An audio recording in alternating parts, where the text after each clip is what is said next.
کافروں کے لیے عذاب اصل میں آخرت میں ہے۔ دار العذاب دار الجزا وہ تو آخرت ہے، یہ تو دار الامتحان ہے۔ اب جو عذاب آتا ہے وہ اس قوم پر جو ہو تو حامل کتاب الہی، شریعت خداوندی کی کسٹوڈین، اللہ کے رسول کی نام لیوا، اس کے ساتھ عشق کا دعویٰ کرنے والی، عمل اس کے برعکس ہو۔ حالانکہ اللہ نے اگر اسے وہ مقام دیا، اللہ نے اس کی طرف رسول بھیجا اور اسے رسول کے امتی بننے کا شرف عطا کیا، اسے اپنا کلام دیا، کتاب دی، اسے اپنی شریعت دی، تو کس لیے دی؟ تاکہ اس پر خود بھی عمل کریں، اسے دوسروں تک بھی پہنچائیں۔ وہ گویا کہ اس روئے ارضی پر وہ امت، وہ قوم اللہ کی نمائندہ قوم ہوتی ہے، ریپرزنٹیٹو ہوتی ہے۔ اے انسانوں، ہمارے پاس ہے تمہارے خالق اور مالک اور پروردگار کا قانون، ہمارے پاس ہے اس کی ہدایت، ہمارے پاس ہے اس کی کتاب، ہمارے پاس ہے اس کے رسول کا اسوہ۔ آؤ ہماری طرف، ہمیں جانچو، ہمیں پرکھو، ہمیں دیکھو، ہم واقعتاً اسی کتاب کے مطابق چل رہے ہیں نا؟ دیکھ لو، ہم جو کہتے ہیں وہی کرتے ہیں نا؟ وہی بات تو نہیں ہے کہ لِمَ تَقُولُونَ مَا لَا تَفْعَلُونَ کَبُرَ مَقْتًا عِندَ اللَّهِ أَن تَقُولُوا مَا لَا تَفْعَلُونَ۔ آؤ دیکھو، ہم نے اس کتاب کے مطابق، اللہ کی ہدایت کے مطابق کیسا اچھا معاشرہ بنایا ہے، کیسا انصاف ہے، کیسا امن ہے، کیسا بھائی چارہ ہے، کیسی اخوت ہے۔ آؤ دیکھو ہمارے ہاں تقسیم دولت کا نظام کتنا صحیح ہے۔ ایسا نہیں ہے کہ کوئی جو ہے اسے دولت کی بدہضمی ہو رہی ہو اور کوئی وہ ہے کہ جو بھوکا مر رہا ہو، ایسا نہیں ہے۔ دیکھو ہمارے ہاں انسانی شرافت، انسانی عزت، انسانی پریسٹیج اور انسانی حقوق بہتر سے بہتر شکل میں موجود ہیں۔ حریت ہے، آزادی اظہار رائے ہے، سب کچھ ہے۔ یہ کام اگر وہ امت کرے تو اس سے زیادہ خوش نصیب کوئی نہیں۔ پھر دنیا میں اس کو غلبہ ہوگا، دنیا کی خلافت اس کو دی جائے گی، دنیا کی امامت اس کو دی جائے گی، دنیا کی قیادت اس کو دی جائے گی۔ جیسے کبھی اقبال نے کہا تھا کہ سبق پھر پڑھ شجاعت کا، عدالت کا، صداقت کا، لیا جائے گا تجھ سے کام دنیا کی امامت کا۔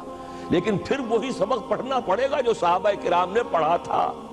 جب صحابہ کرام نے وہ سبق پڑھا تھا تو دنیا کی امامت اللہ نے ان کو عطا کی تھی کہ نہیں کی تھی؟ اگر تو اس کے مطابق عمل ہے تو ان سے زیادہ اللہ کو محبوب کوئی نہیں۔ اور اگر طرز عمل برعکس ہو جائے، کہیں کچھ اور کریں کچھ اور، کہیں یہ کہ قرآن پر ہمارا ایمان ہے اور اس کے قانون کو نافذ نہ کریں، کہیں یہ کہ ہماری تو محبوب ترین شخصیت محمد ہیں اور ان کی سنت کے اوپر عمل نہ کریں صلی اللہ علیہ وسلم، قرآن نے جس شے کو حرام کیا ہے اس پر اس کا استعمال کر رہے ہوں۔ اگر طرز عمل یہ ہو اور یہ طرز عمل اس حد کو پہنچ جائے کہ دنیا تانے دے، یہ مسلمان کہاں اسلام دنیا میں ہمیں دکھاؤ، کہاں اسلام؟ یہ مسلمان کیا اسلام پر کار بند ہیں؟ جارج برنارڈ شاہ نے کہا تھا کہ میں جب قرآن پڑھتا ہوں تو محسوس کرتا ہوں اس سے بہتر کتاب کوئی ممکن نہیں، لیکن جب مسلمانوں کو دیکھتا ہوں تو محسوس کرتا ہوں ان سے زیادہ ذلیل قوم دنیا میں کوئی نہیں۔ یہ کنٹراسٹ ہے جو ہم اپنے وجود سے پیش کر رہے ہیں۔ کیا اس کی وجہ سے لوگ اسلام کی طرف راغب ہوں گے یا اسلام سے متنفر ہوں گے؟ کیا ہمارا منہ ہوتا ہے ہم باہر جاتے ہیں؟ اسی لیے ہم تو تبلیغ، میں تو کم سے کم وہاں جا کر جو مسلمان کھوئی ہوئی بھیڑیں ہیں امت محمد صلی اللہ علیہ وسلم کی، انہی کو ریکلیم کرنے کی کوشش کرتا ہوں۔ جیسے کہ حضرت مسیح نے کہا تھا میں تو بنی اسرائیل کے گھرانے کی کھوئی ہوئی بھیڑوں کی تلاش میں آیا ہوں۔ میرا منہ نہیں ہے کہ میں وہاں کسی امریکن سے بات کروں، وہ یہ کہے گا تم اپنا گھر تو سنوارو، فزیشن ہیل تھائی سیلف۔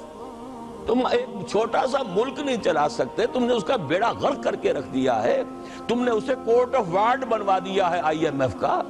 ہاں یہاں تو گھڑی گھڑی جو ہے قرقمین آتے ہیں آئی ایم ایف کے اور ورلڈ بینک کے قرقی کرنے کے لیے۔ ہر روز ایک نئی قرقی ہو رہی ہے، ہر روز جو ہے آج پھر گاڑیوں کا کرایہ بڑھ رہا ہے، بجلی کا کرایہ قرقی ہو رہی ہے۔ عوام کے اندر جو بھی رہا رہ گیا اسے بھی چوسنے کا اور کشید کرنے کے لیے ایک حکومت کو گرا دو، وہ تو بدنام کر دی گئی، دوسری حکومت لے آؤ اس کے ہاتھ میں کچھ کام کروا لو، وہ بدنام ہو جائیں گے تو ان کو بھی ہٹا دینا۔ ان کا کیا کھیل ہے؟ یہ کھیل کھیلتے رہیں گے اور اس میں یہ ہے کہ اپنی قرقیاں کرتے چلے جاؤ. یہ حال اب کیا میرا منہ ہے کہ میں جا کر وہاں بات کروں؟ تم اپنے گھر کو دیکھو، تم اپنے ملک کو دیکھو. ایک وہ ہے جنہیں تصویر بنا آتی ہے، ایک تم ہو کہ لیا اپنی بھی صورت کو بگاڑ. ایک ہی ساتھ تم آزاد ہوئے تھے، ہندو بھی تھے کہ نہیں تھے. انہوں نے اس ملک کو بنایا ہے، اپنی معیشت کو، اپنی اکانومی کو اپنی بنیادوں پر، اپنے پاؤں پر، اپنے پیروں پر کھڑا کیا ہے. آج جو ہے وہ ایک منی سپر پاور بن چکا ہے. اور وہ کہ ڈرتا تھا پاکستان دو طرف سے ہمیں جو ہے قابو میں کر لے گا. پہلے تقریباً 20 برس جو ہیں ہندوستان کے، بھارت کے کانپتے ہوئے گزرے ہیں پاکستان سے. اب 30 برس سے جو صورتحال ہے وہ آپ کو معلوم ہے. تو صورت یہ ہے کہ جب کوئی قوم جو امت مسلمہ ہو یہ طرز عمل اختیار کرتی ہے تو عذاب اس پر آتا ہے. بڑی کڑوی بات ہے. آج عذاب کفار پر نہیں آ رہا، وہ تو اللہ تعالیٰ ان سے آخرت میں نمٹ لے گا. اور آخرت تو ہے ہمیشہ کی، بڑا سو عذاب تو وہی کا ہے. وَلَعَذَابُ الْآخِرَةِ أَكْبَرُ لَوْ كَانُوا يَعْلَمُونَ. دنیا میں کفار پر عذاب آتا تھا جب کوئی رسول بھیج دیا جائے، اب رسول آئے گا نہیں. لیکن اب دنیا میں جو عذاب آتا ہے وہ مسلمان امت پر آتا ہے. دین کی بات پھیلانا صدقہ جاریہ ہے. ثواب کی نیت سے ویڈیو کو شیئر ضرور کیجیے. جزاک اللہ.